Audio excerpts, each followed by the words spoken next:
जी साईं, हिकु दफ़ो ॿीहर असां कनेक्ट थी विया आहियूं। प्रोफेसर साहिबु लाइव आहिनि। जी साईं, कुझु अवी ॿुधायो शाइरी जे हवाले सां, कुझु हुन ते पंहिंजी हिकिड़ी सोच ऐं वीचार सां इंसानी जूं नज़रूं विझो। साईं, सॼो फ़नून लतीफ़ा जेको आहे कमाल आहे। हेॾी वॾी पथरीली काइनात में इंसानी समाज जो अचणु ऐं इंसानी समाज जे अंदरि जॾहिं तहज़ीब जो जनमु थियो ऐं ख़्वाहिशुनि ते जिबलतुनि ते पाबंदी लॻी ऐं हिकिड़ो नज़्म ज़ब्त पैदा थियो त उन शइ आर्ट खे जनमु ॾिनो। आर्ट खे जीअं तहज़ीब जनमु ॾिनो, तीअं सभई जेके फ़नून लतीफ़ा आहिनि उहे असांजे साम्हूं अची पिया। उन्हनि सभिनी में शाइरी रोज़ेवल खां वक़्त में वक़्तु पावरफुल रही आहे। छाकाणि त हिकु तरफ़ अरस्तू जे लफ़्ज़नि में शाइरी तारीख़ खां वधीक सबक़ आमोज़ ऐं फ़लसफ़े खां वधीक फ़िक्र अंगेज़ थींदी आहे, त ॿिए तरफ़ शाइरी में तमामु घणा फ़लसफ़ा समुंड जहिड़ा उहे हिकिड़े नंढड़े कूज़े में बंदि कया वेंदा आहिनि ऐं इन करे शाइरी तमामु घणी मशहूरु थींदी रही आहे हर सदीअ में ऐं मक़बूल थींदी रही आहे। ऐं शाइरी ॻाइण में बि अचे थी, तक़रीर में तहरीर में बि अचे थी, रिवायती कचहरियुनि में बि अचे थी ऐं उहा चवणनि ऐं पहाकनि में तजुर्बाती शौर जे एतबार खां बि शाइरी जो घणो हिकिड़ो रोल रहियो आहे। इन करे शाइरी इंसानी समाज लाइ, इंसानी तहज़ीबुनि जे लाइ, समाजनि ऐं ॿोलियुनि जे लाइ, क़ौमुनि जे लाइ, अदब जे लाइ तमामु वॾी अहम काराइती ऐं कलीदी शइ आहे। ऐं शाइरी सां अयाज़ जो बि इश्क़ु रहियो, असांजो बि इश्क़ु रहियो।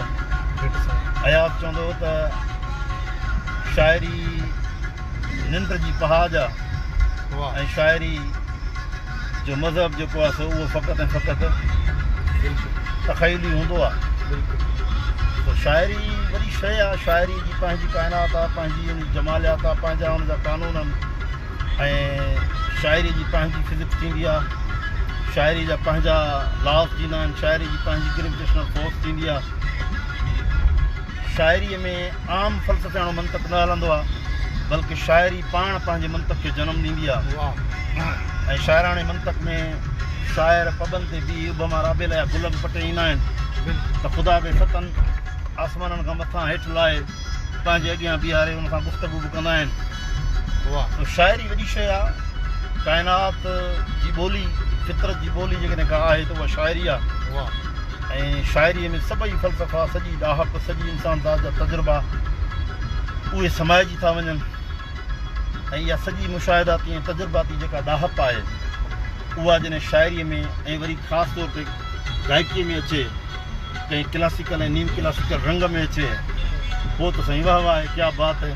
साईं भटाई साहिब जी शाइरी जे हवाले सां कंहिं बि हिकु सुर ते अमी कुझु असांखे ॿुधायो जेको अव्हां जो जंहिं ते असांजी वधीक वसात हुजे, जंहिं ते अव्हां घणो लिखियो आहे, उहो कहिड़ो सुर आहे जेको अव्हांखे वधीक पसंदि आहे? साईं लतीफ़ साईं जा सभु सुर कमाल आहिनि। उन्हनि में तारीख़ी शऊर मौजूदु आहे, उन्हनि में सभिनी सुरनि जे अंदरि हिकिड़ो पंहिंजो तारीख़ी पस मंज़र मौजूदु आहे।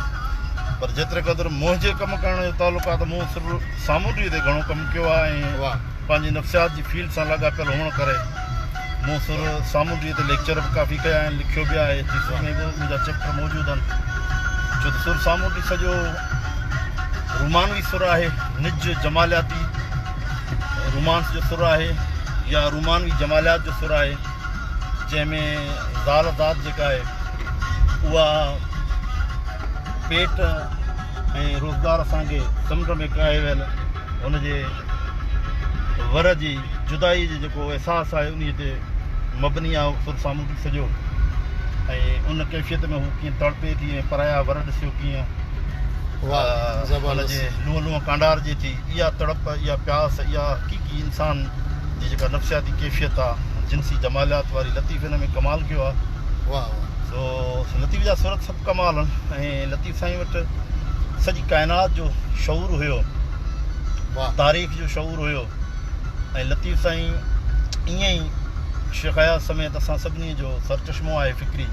बिल्कुलु जीअं असांजो सरचश्मो अयाज़ आहे, अयाज़ जो सरचश्मो लतीफ़ हो, ऐं लतीफ़ जो सरचश्मो कबीर हो, ऐं वाह। कबीर जो सरचश्मो सॼी इंसानी तारीख़ जी उहा ॾात हुई, बिल्कुलु उहो सफ़र हुयो, उहो सच हुयो बिल्कुलु जेको लखां सालनि खां इंसान हिकिड़े तवील मुसाफ़त जे दौरान तय कयो आहे। बिल्कुलु हीउ इंसानी समाज अॼु जो न आहे, हीउ लखां सालनि जो आहे। काइनात लॻभॻि अरबां सालनि जी पुराणी आहे।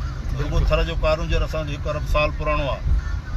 सिंध त फितरत जो उहो अतियो आहे, उहा नेमत आहे जेका मुंहिंजी नज़र में पूरी हिन सॼी काइनात जे अंदरि, ख़ासि तौर ते दुनिया जे अंदरि पहिरीं क़ौम आहे, पहिरीं तहज़ीब आहे वाह जंहिं आज़ादु क़ौम ऐं आज़ादु वतन जी सूरत में सॼी दुनिया खे तहज़ीब सेखारी, सॼी दुनिया खे ॿोली ॾिनी, सॼी दुनिया खे पकी सिर ॾिनी, सॼी दुनिया खे बेमंज़िला घर ॾिनो, सॼी दुनिया खे मंडी ऐं करंसी ॾेखारी, सॼी दुनिया खे सिविलाइज़ेशन जा बुनियाद ॾिना, फीथो ॾिनो जेको साइंस जो बुनियादु हुयो। वाह बहितरीनु पाण उन सिंध जा रहवासी आहियूं, अज़ीम सिंध जा, ऐं उन सिंध जे हिन उत्तर सिंध जे इलाइक़े में अॼु जेको असां वटि हमेशह बाहि जे कूड़े वांगुरु ॿरंदड़ हूंदो आहे, थोरो मौसम जुड़ाली हुअण करे कुझु गरमाइश घटी आहे, त असां पाण निकिरी पिया आहियूं घुमणु फिरणु। बिल्कुलु माशाल्लाह साईं, वॾियूं महिरबानियूं प्रोफेसर साजिद सुमरो साहिब जिन जूं जिन असांखे टाइम ॾिनो। उस्ताद बुखारी जो हिकिड़ो शहर आहे त जो जीउ जीआरे सो जीअंदो रहंदो, जो आम ओजारे सो जीअंदो रहंदो, मूंखे तारीख़ ऐं तक़दीर ॾिनी पक आहे, जो सिंध संवारे सो जीअंदो रहंदो। इन सां गॾु असां पंहिंजी वीडियो जो इख़्तिताम कंदासीं ऐं मां शुक्रगुज़ार आहियां साईं प्रोफेसर साजिद सुमरो साहिब जिन जो जेके असां सां अॼु गॾु आहिनि ऐं उन्हनि पंहिंजो हिकिड़ो क़ीमती वक़्तु ॾिनो। ऐं मां शुक्रगुज़ार आहियां मोहतरम साजिद जमाली साहिब जो। साईं तव्हीं पाण कुझु पंहिंजे लाइ ॻाल्हायो। साईं दोस्तनि जी महिरबानी आहे जेके असांखे लाइव ॾिसनि था, ऐं साईं जी त ख़ासि महिरबानी आहे असांखे साईं टाइम ॾिनो आहे। ऐं अॼु ख़ैरपुर जे जुड़ाली मौसम जो मज़ो वठी रहिया आहियूं। ऐं साथ में हेॾा सुहिणा डांस घणी हुजनि त सम्झो था त असांजो केॾो टाइम ज़बरदस्त गुज़रियो हूंदो। ऐं जिन दोस्तनि ॾिठो आहे, कमेंट्स कया आहिनि, उनजी वॾी महिरबानी। ऐं दुआ में यादि रखनि, ऐं इनशाअल्लाह जेसिताईं ज़िंदगी आहे त दोस्त सभिनी सां ऐं साथ रहंदो ऐं मोहबतूं क़ाइमु रहंदियूं। वॾी महिरबानी अथई सभिनी दोस्तनि जी। महिरबानी साईं साजिद जमाली साहिब। साईं महिरबानी तव्हांजी मोहबतूं सॼी संगत खे आख़िर में साईं महिरबानी साईं, महिरबानियूं अवां सभिनी मोहबती माण्हुनि जूं ऐं मोहबती दोस्तनि जूं इंतिहाई घणियूं महिरबानियूं जेके असांखे लाइव ॾिसी रहिया आहिनि। जेकॾहिं उन्हनि जो नालो न खणी सघियासीं त उन्हनि खां ई मज़रत आहे, छाहे त टाइम थोरो हुयो जंहिंजे करे माना अवां जा नाला असीं न खणी सघियासीं, पर असीं अवां सां हर वक़्तु गॾु आहियूं। इनशाअल्लाह इहे मोहबतूं क़ाइमु ऐं दाइमु रहंदियूं। अवां सभिनी